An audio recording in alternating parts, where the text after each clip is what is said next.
Greetings, nerds. This is SNN Nerd. I'm your host, Sarah Belmont, and with me, as always, is our Mr. Producer, Will Polk. How are you doing tonight, Will? Good evening, Sarah. I'm doing well. How about you? Apparently, my voice is already fading. Oh no, you can't be doing that. We got 3 episodes of Doom Patrol to talk.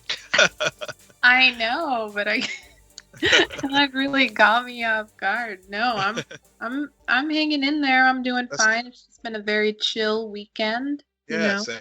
Yeah, same here. Same here. It was a good weekend to kick off to a new season and threw some stuff on the grill. So yeah, it was a good weekend.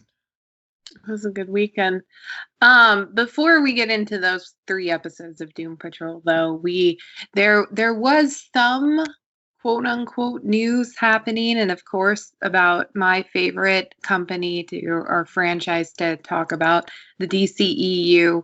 There was a lot of mixed stories, but Wonder Woman has another release date, Hmm. as do most films these days.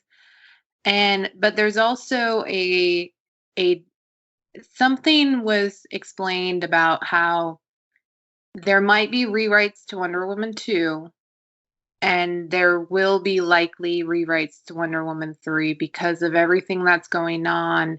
It just didn't make sense Hmm. anymore, I guess. Is that what you understood, Will? That was my understanding, and which was interesting given that I have assumed all this time that Wonder Woman 84, which also known as Wonder Woman 2, was in the can. So if they're going to be doing rewrites, that means they're going to.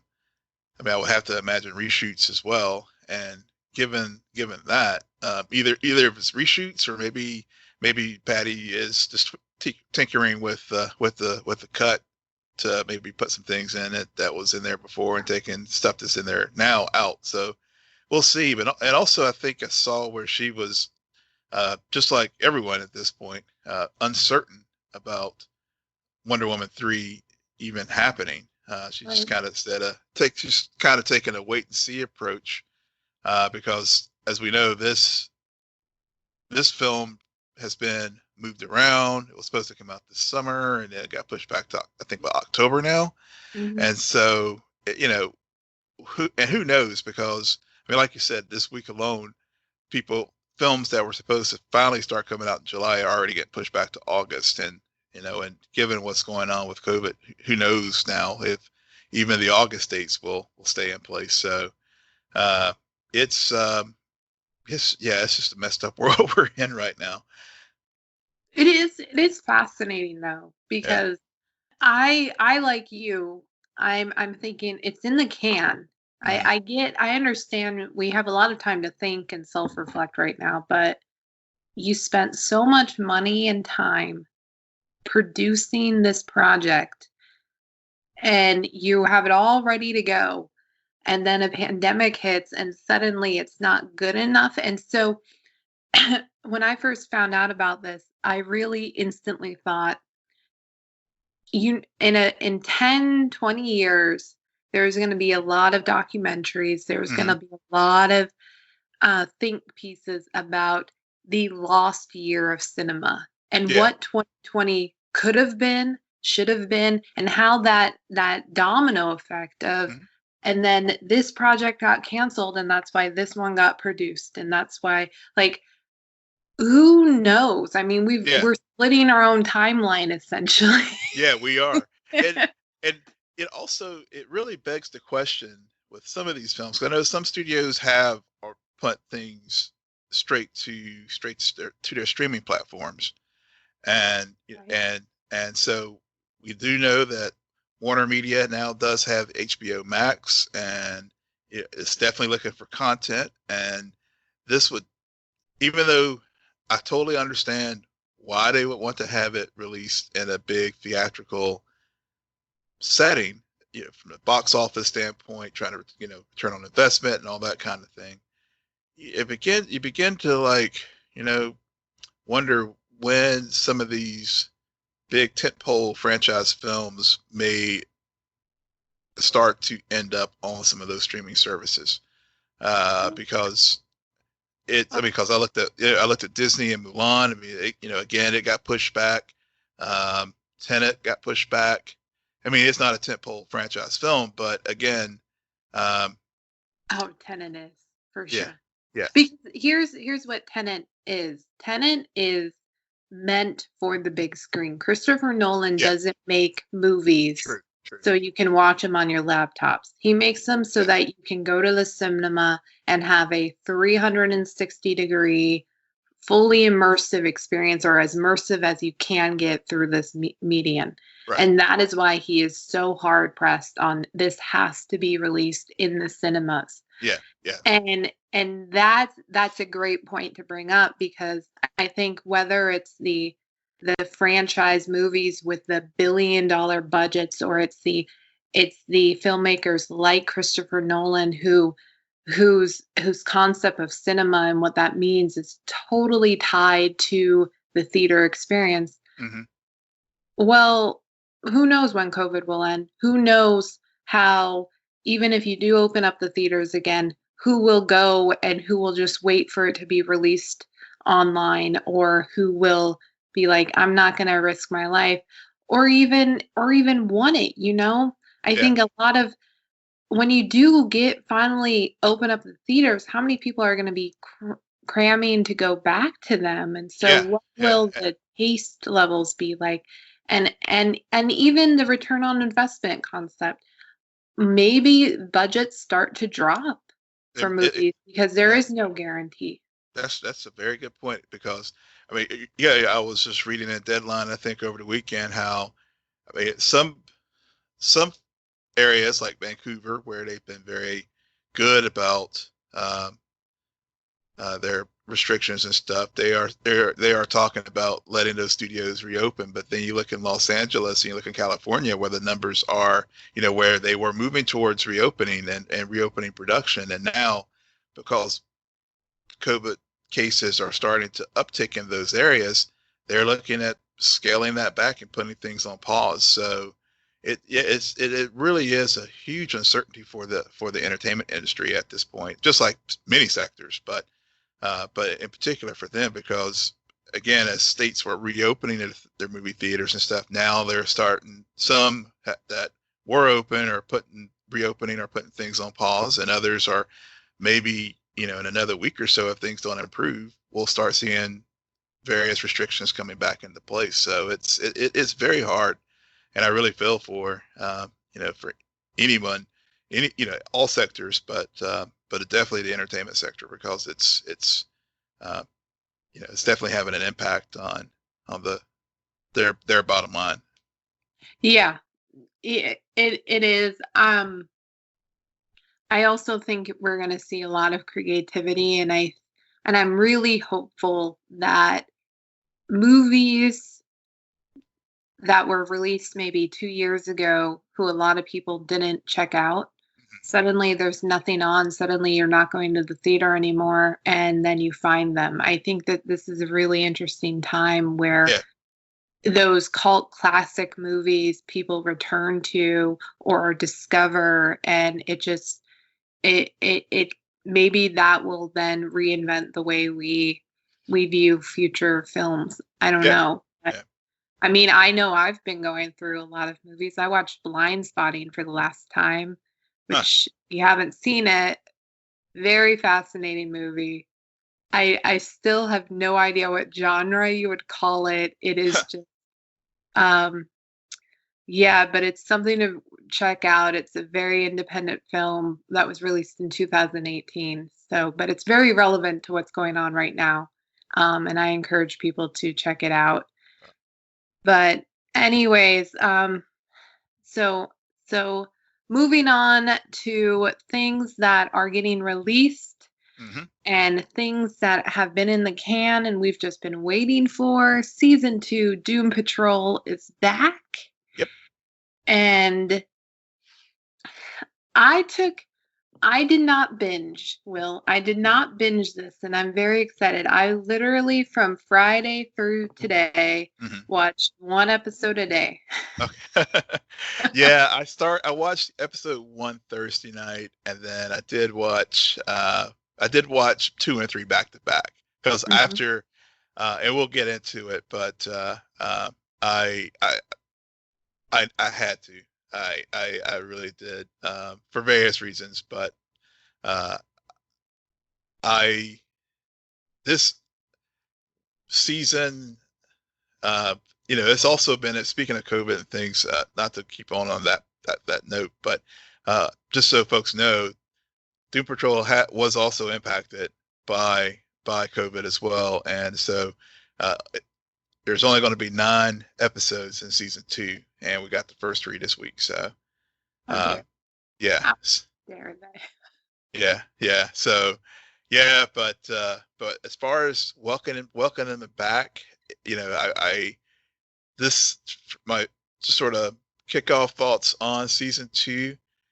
Uh, I thought the first episode was, I think it has some pacing issues, but overall, I think the series it so far has not had a sophomore slump.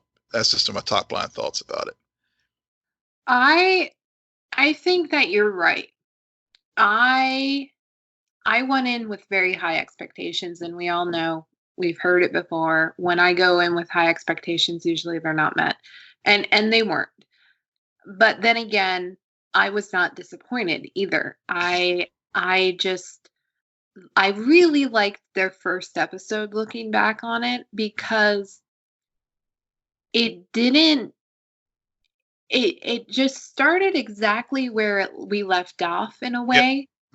And all of the characters, there were they were weaving so much exposition, but it was all everything was active, and you really, there was a lot of movement, and there was a lot of there was good pacing. See, I didn't have an issue with the episode 1 and its pacing, because Huh. I felt like everything was setting the stage for the next half. I mean, we all know Yeah. at by the end of the episode they would be brought back to full size, Right. but we were just instantly dropped in. This is how they've been living their lives for the past few months, I think. I think Hmm. it's a few months Yeah. in this environment, and these are the connections, and this is Dorothy, and this is her story. I think Dorothy, unfortunately, she does have a tendency to slow everything down. Yeah. Yeah. And that makes me not like her. But See, and I was fascinated by Dorothy. see, and I wasn't. There was something, because I just want to get to Cliff. I just want to get to Cliff. I want to get to Jane. Yeah. Rita's in an interesting place this season. Hmm. Vic, okay, guys, come on. He leaves at the end of episode 1. Rita appears to be the only one who cares, and for the next 2 episodes, no one questions where's Vic. That's a good point. That's a very good point. I did not I didn't notice that he was. I mean, I noticed he was missing, but you're right. No one was like, where's Vic? Yeah, Yeah. everyone is very selfish in Yeah. a way. And Yeah. and I mean, we felt that a lot during the first season, but I kind of felt as if by the end of the first season they were a team, they were a family. Hmm. And this season and the setup, I think because the writers are planting a lot of seeds for this season, they had to almost separate everyone, and to really move things along, to Yeah. kind of remind us, okay, this is Cliff, this is where he is, Hmm. and this is what he's dealing with, this is Jane, and so on and so forth, Right. while at the same time introducing Dorothy Hmm. and this dynamic she has with Niles and her imaginary friends, and this this this bond, or this feeling of loyalty, I guess you Yeah. would say.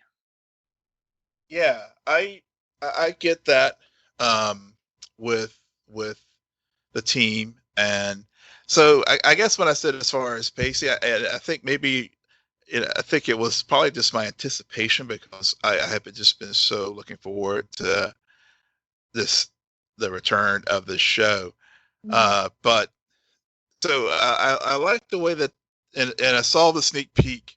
I mean, that they shared on the watch party earlier last week, where they introduced Dorothy in there.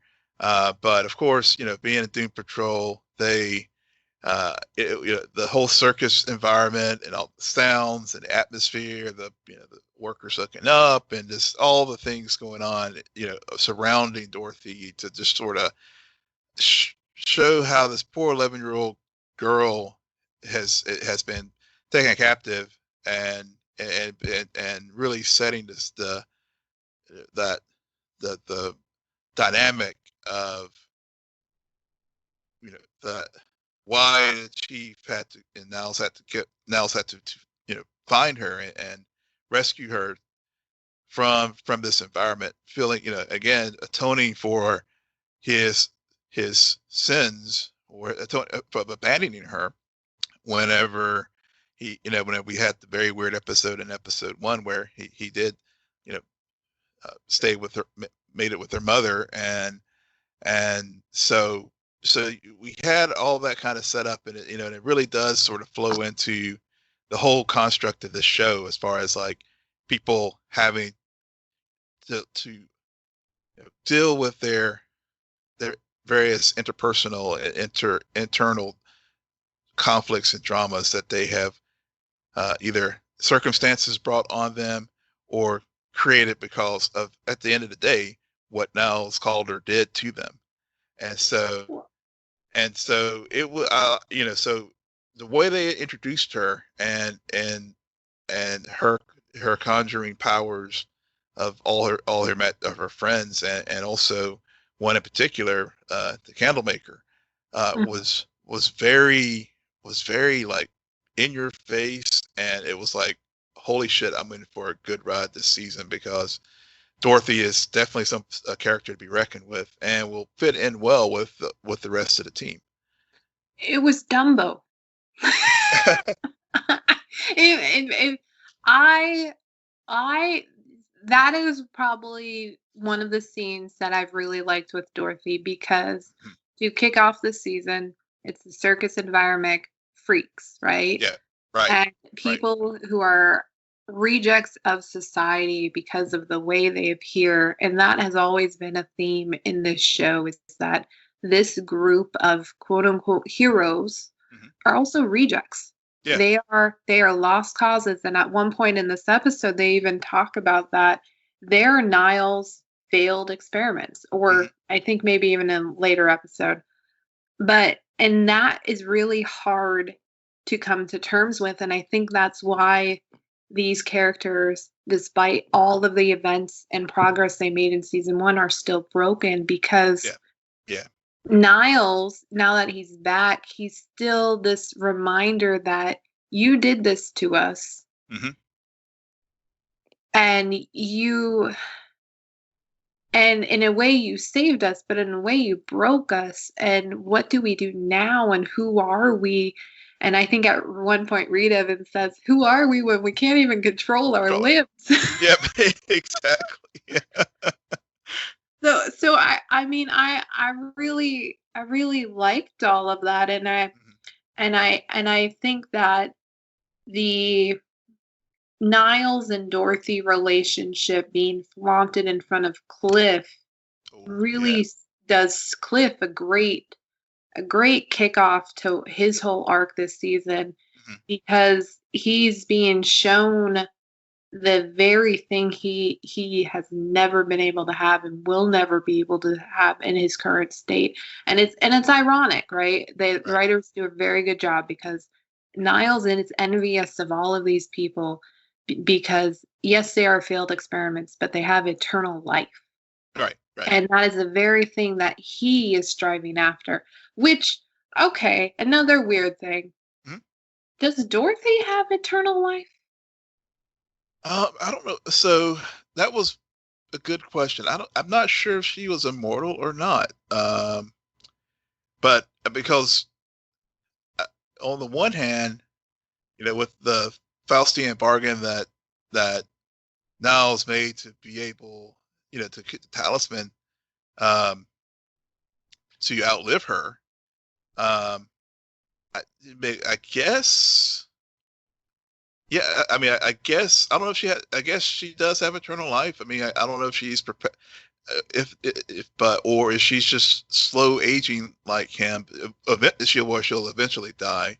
But um, I wasn't clear about that, and I wasn't clear, if she is actually going to age at all because she is this perpetually as an 11-year-old girl when we first saw her in 1927, and of course in present day, after being hidden away for 66 years or however long, she still is this kid.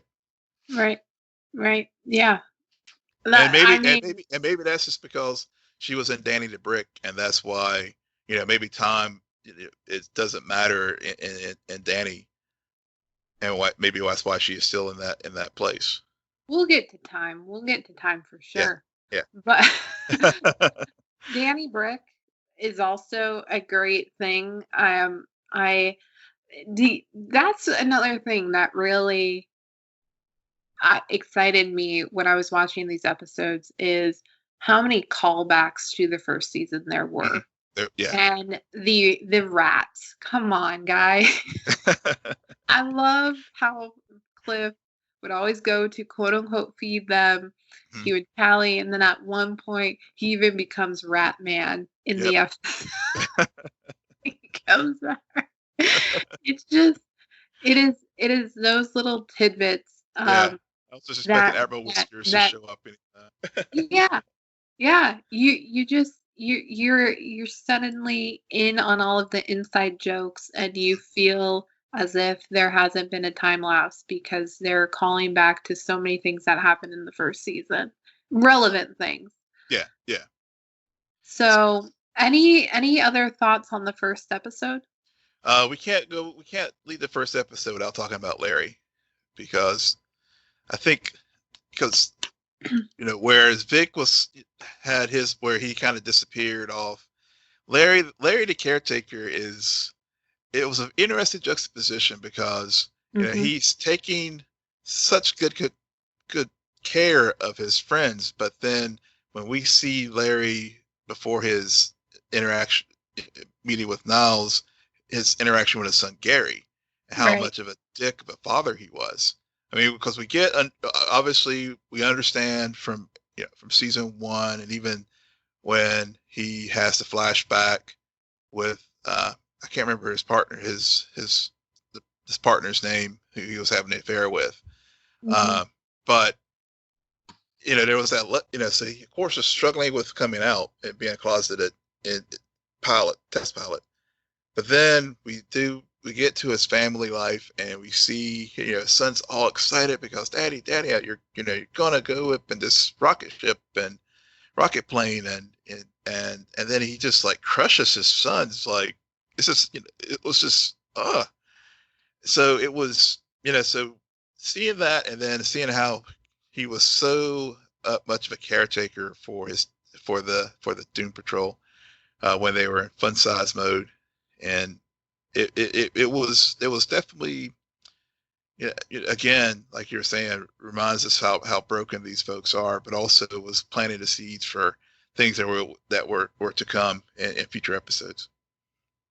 Yeah, a lot of father and son dynamics, or father and child. Yeah. This idea of legacy, this idea of I am now immortal, yet the things that make life, which is love, family, and caring, I rejected mine. Like, in a way, I think with Larry, he is now a freak who's rejected by society, but initially he rejected in that moment his son and his family because even though he as a father loved his kids, he still felt it felt wrong because of who he was and other things he was dealing with and his love for this other man. And it felt fake. It didn't feel authentic. And I think that is why he's always been a caregiver to the Doom Patrol. I Yeah. mean, when we first meet him on Titans, he's the one making breakfast and Yeah. Yeah. so many courses. And that's always, and so it's almost he's on his own redemption story for rewriting those wrongs of what he did. And I like it. I like how that goes into the second episode where upon finding out his son died, he goes to the funeral and comes across his other son. And I loved that whole scene was just really acted beautifully of you're my father who I thought has been dead. Hmm. My brother just it sounded like he died of suicide, right? He did. Yeah. Yeah, suicide. Has always thought that you were alive. Hmm. So it's so many emotions that actor had to play Yeah. within those few minutes. Yeah. Yeah. I mean, I just hats off to both Matthew Zuck and Larry Ballmer and Matt Ballmer for doing the voice work, because it was that whole that that, and that's what I love about this show. It's all character driven, and yes, there is action and things we do see in the superhero tropes, but I mean that was a true character moment of really Larry coming to grips and coming to realize the as you were saying before, he won't be able to make up for his fake his feelings and things he did whenever with Gary now. And whenever he was in the barn and going through the letters, and he found a letter that said I thought you went out to space, but mommy was won't stop crying. And just it was Mm-hmm. just so like devastating in that moment. I was just like seeing that and just really just feeling so much empathy for Larry in that moment, because he knowing that he's not going to be able to make amends with Gary now, and after seeing that letter, and Right. knowing that even though all would happen, that moment that we saw in the first episode with the plane, his kid, Gary still loved his dad, and now Larry won't be able to get that moment, but also Paul, his other son, being able to be still open and say, look, pops, we know something happened, but you're still my father. And I love the way they played that scene too with the voice, as far Right. as Paul being able to figure out that was his dad there. I mean, just genius writing and just genius way of just acting, of having that scene play out. Uh, it, yeah, but also giving Larry that second chance to at least be able to have some sense of closure or whatever with his family. Yeah. And it also set up one of my favorite lines of the episode where Larry announces to the Doom Patrol that his son has died. And so they understand where he's going. And Cliff responds, "Did the chief get him too?" Too, yeah, yeah, I love that line too. Yeah, That's- to the Brendan. it's just, oh my God, I love the humor. The Yeah, humor is so twisted in this show, but it's it is. Brendan Fraser executes it so well every single time. He does, and yeah, and Riley Shanahan playing Robot Man, just the physical mannerisms. I mean, it's just, I mean, that's what I just really love about this show. Why I was just so excited for it to come back. Yeah, yeah. So while Larry is at the funeral, we also go to Detroit with Vic, where he ends up getting some PTSD because he's dealing with a lot of PTSD, and we've Mhm. seen that since the very first season, through the explosion that led to him becoming a cyborg. Mhm. And then also everything that happened between him and Mr. Nobody and not being able to trust himself and his instincts. And so we find him still dealing with that and having to leave the team for a period of time as he goes and tries to resolve some of those issues and Right. get laid. Yeah. Get laid. I I still I still wish that there was a way for them to do this with a pair. I feel Larry's independence in this first 3 episodes makes a lot of sense. And Mhm. then they bring it back when Rita helps him in the 3rd episode.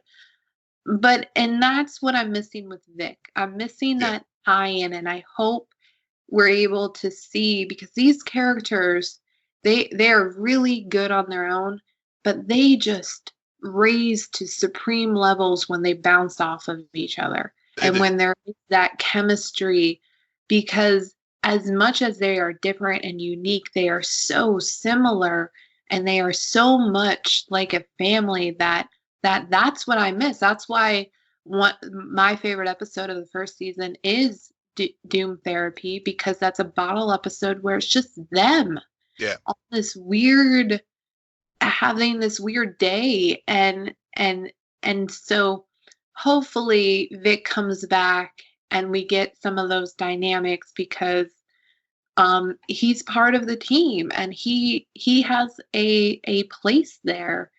So I that is what I'm missing with Vic. Yeah.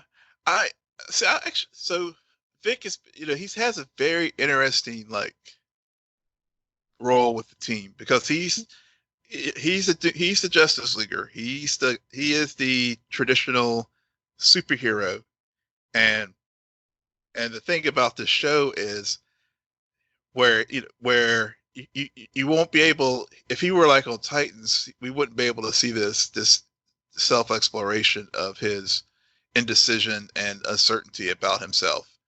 Uh, Right. and so because I think, thinking to your point, how the characters play off each other. I'm thinking his interactions this season with Rita, and Mhm. given that Rita is now kind of trying to embrace the hero role, and the first time he in a training and Fun Size Patrol was him insulting her to help her try to uh, realize how to use her powers and stuff. So even though yes, they do work well together, but also I kind of like the story where Vic is off again, sort of like whenever they were in the butt farm last year, whenever he had to rescue his father. Mhm. Uh, Vic also going through this group, and you know with him having to turn off his monitor on his eye, Mhm.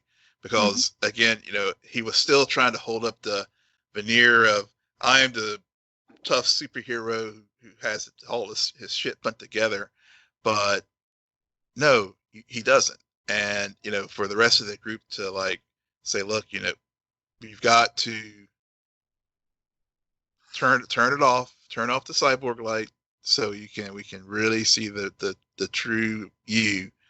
Was That couldn't have happened if he was still with the rest of the team. So I think it needed that, so I think they needed to separate him for a little bit so that when he comes back, he will have more confidence in himself, and can really play that role of keeping things together, because Cliff is Cliff. Jane is fighting, trying to, of course, now with her battles with the rest of the 63 other personalities, as far as her 64 other personalities trying to become the primary, and her struggles. So Vic I think, is going to be that centering influence that the rest of the team is going to need when he comes back to them. Yeah, yeah. I mean, I agree. I understand why they're doing this in this way, and it's very reminiscent of what they did with him in season 1. I'm just saying, let's keep the number of episodes limited, because this team, this ensemble cast works so well together. Yeah. They do. have multiple episodes with them on screen together than one-off stories. Like, don't pull a Titans. Come on. Yeah, that's true. I don't think they'll do that. I have confidence in them that they will not do that. And it is, even though they only had that one scene together in the first episode, it really does launch itself and build that perfect starting point for Rita in the second episode, when she is able to have a very Doom Patrol-esque superhero moment, and she pulls the helmet off of Dr. Time, not realizing that, oh, that's not a helmet. Yeah. That is not, but she fixes it in a very smart way, and essentially, because they figure out Niles is now dying, Mhm. they need to help him solve this situation that he's been dealing with for centuries. How does he keep eluding death? And this is another thing that I don't know where I fall on it. The first season was about where is Niles. Mhm. The second season is about how do we save Niles. Yep. Yep. Okay, what the heck will be the third season? Okay. How There's do a we theme here. how do we kill Niles? Yeah, how do we kill Niles? Or Niles is dead. So Yeah. what do we do now? I don't, how do we bring him back? Yeah, Niles is a very interesting character because on the one is he is he a villain? Is he a victim? Is he something in between? I mean, that's and I guess that's that central, as you said, it's like, that was some of the central themes that they were building their seasons around. And and he is such a manipulator, and we saw that again, like in the episode where, you know how he basically Jedi mind tricks him into, and Cliff in particular, because you think about Cliff, Yeah. with this time patrol starts out with them again having Vic and Niles having their one-on-one time together, and Cliff, and so Cliff is constantly reminded, especially now that Dorothy's there, Niles, you're getting the very thing that I don't have, and it's because of you. And then you are now trying to get us to protect your daughter. At the same time, you took my daughter away from me. Hmm. And he, and whenever they were planning on going after Dr. Time to get the Continuinium, he's like, F this, I'm not doing that. And then, of course, somehow now they manipulate him back into the fold, and it's like, okay, I'm going to go do this, and we're going to go get the Continuinium from Dr. Time. So Niles is just a interesting character that is just the perfect foil to just kick off so many events in this series. He is. And I think it goes back to what you were just starting to say, in the sense that he is so flawed, and almost the very physical representation of humanity, and how flawed we all are and how broken we all are. Mm-hmm. And these other beings, like, he's the human of the whole show. Yeah, he is. He's the lowest lane. Okay, let's not get it twisted. And all of these other characters, they want to be like him. They want to be human. They want to be normal, and they can't because of their conditions. And I think in a way, when we also think about it, all of them are projecting. Niles made some decisions and set up some situations that, of course, led to where they are now. Right. However, that I think a lot of them, or probably all of them, are still mad about their own decisions that led them to that place that then Niles was able to manipulate and do his thing. They're not innocent They're in not. their circumstance. Rita exemplifies that, I think, the most out of all the characters, where she was such a vain and this creature who strived for perfection, that when she lost it all, she still, as she spent decades learning how to control this, and now through season 1 she realized, oh, this can be a hero. I can actually do things with this very thing that I was trying to like push down is now a strength. But it still makes me ugly. And I think there's just something very interesting. So Niles is I don't know if he's a MacGuffin or if Mhm. he's just the straight man that this show needs to really work. Mhm. I just hope that he isn't used in that way for the 3rd season, because then we got some repetitious. Yeah, yeah. Maybe um, maybe they'll bring Mr. Nobody back. Who knows? yeah, yeah. We'll just get Rita to draw do some Pictionary, which that Yeah, whole scene with her explaining Doctor Time was perfect. I that love was. that. Yeah. I also, a character we haven't talked a lot about, which is surprising because I feel as if when we talked first season, majority of time we were talking about her, but Jane. Yeah. And in a way that we haven't gotten there in these first 3 episodes. Jane is really on the back burner because they are doing a lot of setup. A Yeah. lot of setup with her and the underground, and Kay, right? Kay is the child. So Kay is that's the child who, yeah. So, and of course Jane is the um, primary Mhm. personality. So Kay was the one that we learned in season 1 was but sexually abused by her father, and and so yeah, so obviously these personalities were developed within her, obviously for various coping mechanisms, etc. So yes, Kay's a child.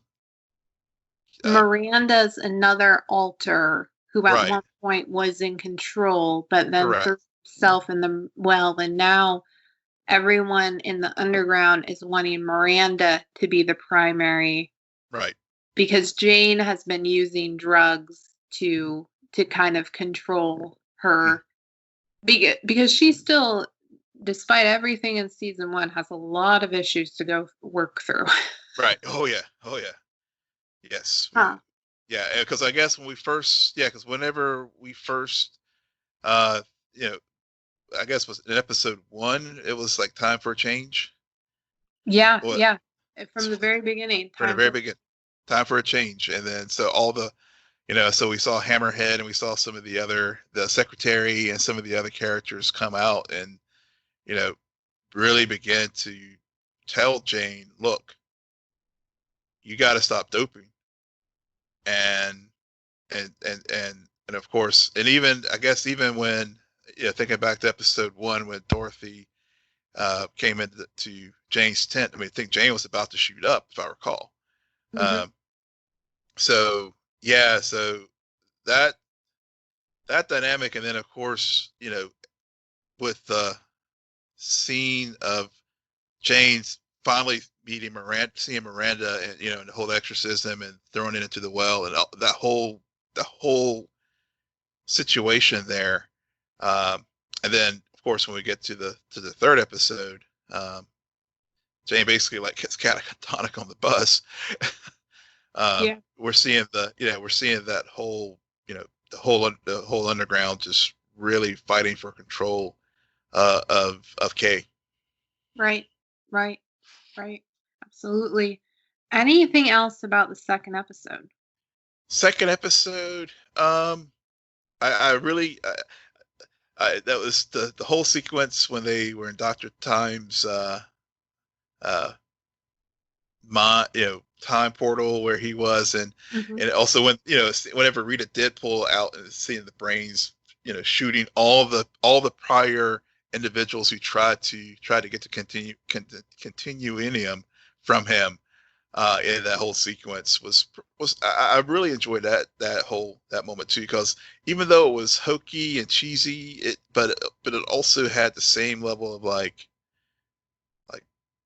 danger as well. So that only this show could pull off. So I thought that was one of the other things that really stood out to me in the episode as far as the first three. Once we have a Danny Street episode, I don't think anything can be hokey. Yeah, that's true.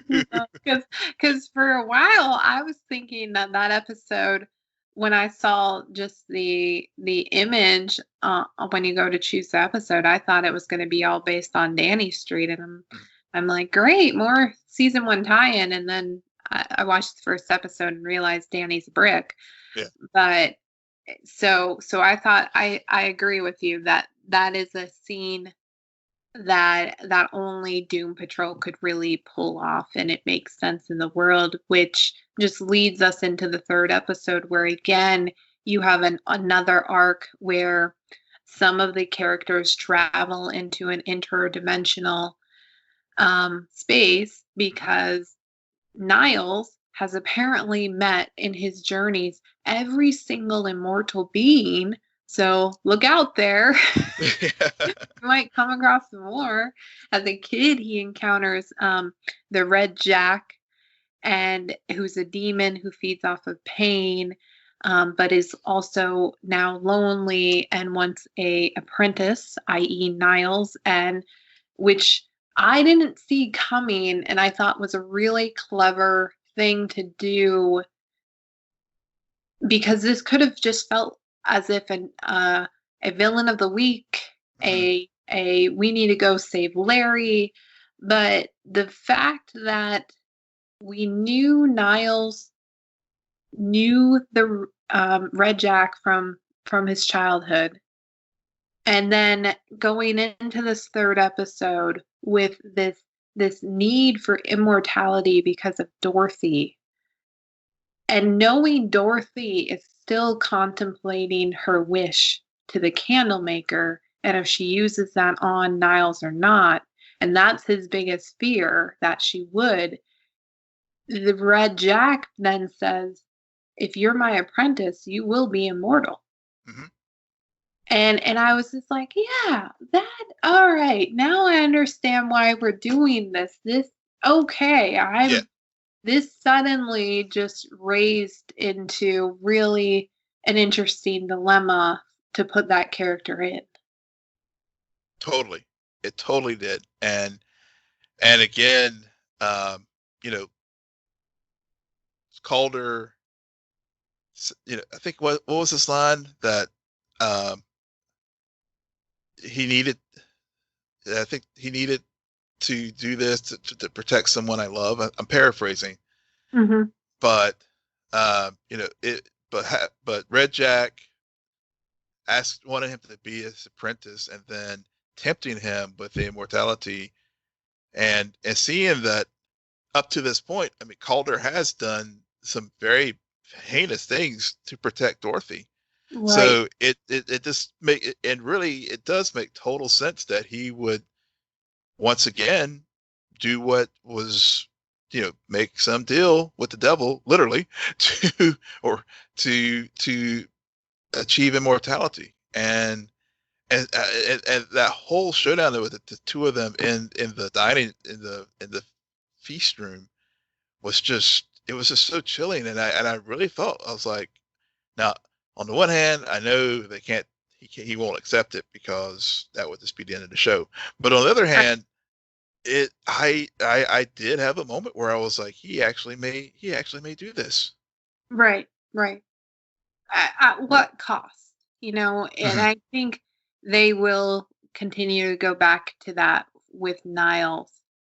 The closer he gets to that, they've really, in one episode, arguably, they set up the stakes for this season in a very masterfully way. And that's why as the episodes grow, you start to really understand those stakes more and more. And we are definitely headed to a climax where Dorothy and Niles, their characters and their decisions will definitely be called into question because the stakes are so high for them. Mm-hmm. And that is, I'm really looking forward to that because that's just payoff right there. Yeah. And I honestly don't know how it'll happen. I mean, and a part of me wonders is Niles going to have to take out Dorothy, because if she makes that wish, which she very will, it was such a, the moment when she says goodnight to everyone and the candlemaker says must protect father or something. I Mm-hmm. forget exactly what he says, and she says maybe another time or something. It was just this idea that she's smart. She knows exactly the card she has up her sleeve. And she might do that because she wants Niles and her to be together forever, because we saw her at her lowest when she didn't have Niles, and she does not want to go back there, and I don't blame her. Yeah, exactly. Yeah. So yeah, that was great. And at the same time, we are also, this is a very heavy Larry and Rita episode, as we get flashbacks to when Larry was first brought to the house and Rita was already there, and him finding home in that memory, while at the same time um, being placed in this house of pain, so to speak, and her trying to rescue him, and while he is in a lot of pain because of what he realizes he missed out on, Mm-hmm. what his rejection of his kids, and a lot of stuff. What were your thoughts about these two in this episode? This, I mean, this was a pretty dark episode when you think about it. What Mhm. all transpired. I mean, not only dark in the sense of just the tone, but also the how things the pain. I mean, Larry was literally up on racks, getting Mhm. physically tortured by Red Jack, and and for Red Jack's pleasure. So he was dealing with all of that while also reliving all the emotional trauma that he had coming to Doom Manor, and coming to and reliving all the, as you noted, the things that he has done in his life and the mistakes he's made, and of course Rita. We saw some of that in the first season, and I like the way they again carried it forward into the second season, because it really helped to show how Rita, of all the characters that we've seen so far, she's probably the one that has grown the most. And for her to go with the chief into to rescue Larry from Red Jack, gets to our point that we made earlier tonight, in that she is starting to embrace this hero thing. And so it made total sense for her to go do this with the chief. And so I liked that, because again, it's showing growth with these characters, and even though it was just such pain that Larry was in, um, when they realize, as once they, and the physical pain that they both were in whenever Red Jack was causing them to morph into the butterflies, Yep. um, whenever they were able to overcome that with, when the chief also defeated Red Jack, and they realize as they're walking down the hall how all these butterflies are all the victims of Red Jack's uh, torture chamber for his pleasure and breaking them free. It was also for them that same kind of breaking free. We're breaking free from all the crap that we've been dealing with all these years. So hopefully, as we move forward in the season, we'll start to see them grow from this experience. Yeah, absolutely. It again, something that they are really doing well, and I think is why a lot of shows fall into a sophomore slump, is because the second season will go beat for beat what they did the first time around, Mm-hmm. and it never works. And in a way, the writers have really been smart in making everything feel very reminiscent without feeling exactly the same. There has been progress with these characters, Hmm.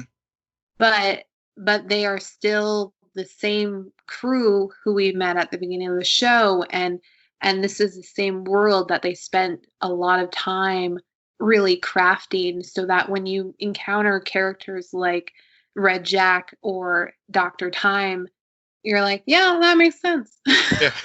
Have you seen Dorothy? Yeah, Yeah, I get exactly. it. Yeah, you Weird, totally get it. strange Yeah. things happen. It makes sense. We were fighting rats at one point. I Yeah. get it. Yeah. Yeah. Rats and cockroaches were making out on the street. Yeah. Yeah. Yeah. We get it. Yeah. Yeah, the image I never want to see again. So No. thank you. But yeah. So I just because I remember early on in the first season, Larry and Rita had a lot of screen time together, and this episode brought it back. And that's again goes back to my thoughts about Vic, is that these characters may go off on their solo missions, but what makes them a team and what makes them family is the fact that it always somebody else has to go and find them to bring them back. I mean, beyond this pairing, we also got the classic Jane and Cliff dynamic. Arguably, though, it wasn't on par with season one, because Jane, as much as she tagged along for this adventure, she is definitely not in a place where she can be Cliff's cheerleader or stand-in daughter. Yeah. She has some stuff that she is working on, and she doesn't have time to help him, which then, of course, makes him, So it's a very disastrous. there's Yeah. a way, Cliff, and there's not a way, and you just chose the wrong way, my friend. Yeah. Tensions, yeah. He finally meets his daughter, and it goes the worst way. She calls cops on him, and Yeah. there's some funny moments, and Cliff, who just he yeah, I don't know what to say. Yeah. Cliff. Yeah. It's Cliff. Cliff was Cliff. And to your point about if Jane was in a better place, her she Mhm. would have prevented Yep. all of that from happening. Yep. But since she wasn't, clearly it just went. I mean, to say it went sideways is like the probably the biggest understatement I've ever made on this show He did. because I mean, if I remember correctly, I even thought there was a scene or two in season one where he wanted to go meet his daughter, and Jane or someone else on the team would always step in and say, that is not a good idea, and exactly. here's why, and Yep. talk some sense in him. But there was no one to do that, Nope. which led to him um, becoming to be selfish and Yeah. to say, no, I gotta do this. I'm sick of tired of watching Dorothy and Niles, and I want that. I want to feel something. Oh man, when he lays into Niles and says, "You better hold her, Yeah. because if you end up like me, you're never gonna feel that again." And that was such a moment where this is why I love Cliff, despite him being Cliff, Yeah. because he will say a line like that and Yep. you realize how much pain. Like, he's a tin man, but Hmm. he is in some severe emotional pain because Yes. he cannot feel anything. Nope. Yeah. Yeah. That was a very powerful moment. You're right. Yeah. You're so right. And yeah, I mean that. And then we see that at the end, and also thinking about when we see Cliff with his own father. I mean, it's a Yeah. very small scene, but Mhm. it was a very pivotal one because it really, you know, you know, especially when he delivered that line to Calder about holding her, Yep. and and shows how he did not want to end up just like his old man. Mhm. And so yeah, that whole arc was very, very strong. And even, even they talk about callback to the first season, and he was like talking to Claire. He's like, remember I left a watch at the at the restaurant, the stop, where he wrestled it from the alligator. Yep. So it's just, and whenever she realizes that that's the case, and realizes that that is her father, but when we see her in the baby shot in her home, and her friends are consoling her, just so many like emotions that was played in that scene, that um and again, if Jane had been in a place where she could have stopped him, or if Vic was there, like you said, if he wasn't back in Detroit, someone could have prevented him from really probably ending any chance that he may have of establishing a relationship with his daughter. Right. Right. Absolutely. The final moment in this episode, well, I don't know if it's a final, but pretty much this episode ends with Dorothy breaking Danny Brick. Mm-hmm. And which I'm sure will lead into the fourth episode. Any final thoughts, Will? Final thoughts. Speaking of Vic, and even though he hooked up, it was a very awkward boyfriend, awkward like let's have a relationship moment. Was pretty funny because Ronnie just really wasn't there. But of course, again, showing how Vic is just still very awkward. But also, whenever they did agree to have a date, and then he of course goes into cyborg mode, and finds out that she's a war criminal. Mm-hmm. And again, to your point, him being off from the rest of his teammates, and how he's going to deal with that, especially given his very weird, very like, I don't want to say a strange relationship with his father, but it is. I wonder how he's going to handle that, because he ends up leaving the restaurant, but also she was out in the parking lot. Afraid, I don't know if she was afraid to come in, or um, just sort of seeing how that's going to play out, because I don't think she's going to be a one-off character. I think she's going to end up playing a role with the team at some point this season. Yeah, I don't think these writers do not seem to waste their time on characters who will not be weaved into future storylines or plot points. So we will definitely see her, because she also served as a greater point in Vic has always come off to be a bit arrogant because he Mm-hmm. is the Justice League member. He's the all-knowing, the supercomputer, do right, and this is what right is. And she shows him there's a gray area, Mm-hmm. and Oh not yeah, everyone in judgment. And yeah, he's always in a state of judgment. I mean, that's yes, why he never really wanted to be a part of Doom Patrols, because he would judge all of them. These aren't heroes. These are yeah, just a bunch of freaks. yeah. I'm glad you Um, brought that scene up, because that was that would definitely was one that really stood out to me, and especially in the context of what we were dealing with in the real world too. But in particular, his very judgmental, arrogant way, and she basically calling him out on it, and really calls him to have some self-reflection. So again, I think, well, that's what you think. She calls him out on it. yeah, Then she stands him up, and I know she sent that email, and he found that information because she wanted him to, yeah, and that was a test, and he failed, he because did, as much as in that moment he realized something, he didn't. He still couldn't get over it, because if he did, he would have seen her in the car and got in the car with her, that's but good, he didn't.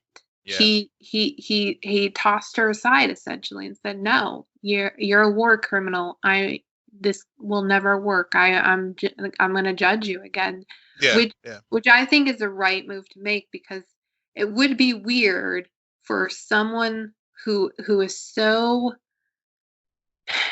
ingrained with his beliefs about justice, hmm that to have one conversation with someone, granted he does bang her, and then run off and suddenly his whole worldview. No, that doesn't happen. It takes Yeah. a lot of conversations for your worldview to shift. True. True. Yeah, that's true. I mean, that's a good point. That's a good point. I mean, even though, yeah, he may have, yeah, I think you're right. I mean, he did have a moment of like, okay, go ahead, kid, I'll let you go this time. But I think you're right. She did set him up to see if that lesson did carry through or not. Yeah, girl's got some trust issues of her own. Yep. All right, I think that's it for us tonight. Clearly, we're excited and on board with Doom Patrol Season 2. More of that to come, along with finishing up Stargirl. Will, where can our listeners find you? Yes, you can find me at Will M. Polk, WILLMPOLK. And you can find me at SJ Belmont, SJBELMONT. Please follow our crew on Twitter at CNN Nerd. Friend us on Facebook, follow us on Instagram, but most importantly, rate, subscribe, and comment on Apple Podcasts, Spotify, YouTube, Stitcher, or wherever you get your podcasts. Good night, geek out. You're welcome.